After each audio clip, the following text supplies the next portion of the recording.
Good morning. I want to follow up on the telepathy tapes from yesterday. So I'm connecting these to Dolores Cannon for you. So Dolores Cannon, in the last couple of years of her life, addressed the issue of how many autistic children were being born in our country and all over the world. And she would get that wonderful smile on her face and say, "These children are very, very special." And I never really heard her say much beyond that, except that she did link them to the idea of the 3 waves of volunteers. So I'm going to explain that briefly and then get to the autistic kids at the end. So the idea was that, the Galactic Federation, or the Keepers of the Garden, whatever you want to call them, the extraterrestrials who have been looking out for our planet from the beginning. Our planet is quarantined, which means they have a non-interference policy unless we're really screwing up the planet. And they already watched us destroy Lemuria. They already watched us destroy Atlantis. And so in 1945, when the Americans dropped the bombs on Nagasaki and Hiroshima, the Galactic Council decided that enough was enough.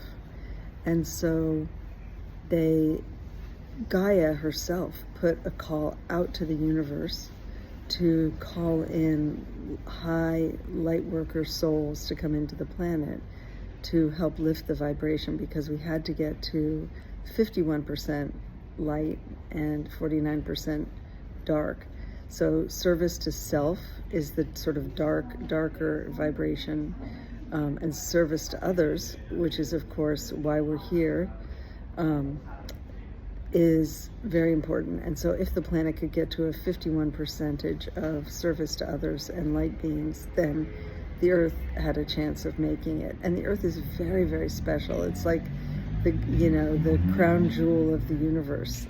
These galactic families and galactic races care so much about us, and it's such a unique experience to be a human being. I'll go into that another recording, but they really want us to succeed this time. So when they saw that the nuclear bombs were really going in a bad direction, you'll notice that starting in the 1940s and 50s and 60s and onward, there will be many, many interferences at nuclear power plants, both in America and in other countries, where spaceships will come to the plant and make the bombs not work. They'll simply disable them.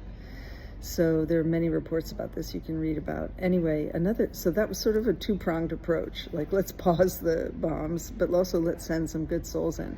So what happened was the first wave of volunteers who came in the late 40s, 50s, 60s, and really it keeps leaking a little later too. These were souls who said, "I want to help, I want to help, I want to help." And so they came in really without being that careful about knowing how hard it was to be human. So I have had many, many, many clients come to see me who are in their 50s and 60s and are just exhausted, and they say, "I don't know why I'm here. I hate this planet. It's dense, it's sad, people are mean, I don't understand war," and they have this whole weary attitude of just like, what am I doing here? And when we talk to the council in between lifetimes, or their spirit guides come in, or we talk to their higher self, they'll say, "You know what? You didn't pause and make a very good plan. You just said, 'I'm going because Gaia needs me.'" And, I say, "Well, you didn't really warn them very well how hard it was going to be." And they said, "You know what? Your purpose now is to just enjoy the rest of your life as best you can. You've done your job." Because most of the first wavers gave birth to what's called the second wave of volunteers. And this is all from Dolores Cannon. She wrote a wonderful book about it. And the second wave of volunteers are born at a much higher vibration than everybody else who's been born so far. And as Dolores would say, all they have to do is walk through a mall and the vibration around them goes up, up, up, up, up. So they are not having to do that much work. It's okay. They just have to be and hold the light. And then the third wave of volunteers are the children that are being born. And for a while, these were called indigo crystal children. but also many of them are autistic. And now with the telepathy tapes, we are getting a window into these nonverbal autistic children, and it turns out, as Dolores said, they're very special. I don't want to skim the cream, as my mother would have said, by telling you what the telepathy tapes reveals, because they really build up. You know, you start out with just what's going on with these autistic kids to a complete reveal of what's happening, and it is mind-blowing.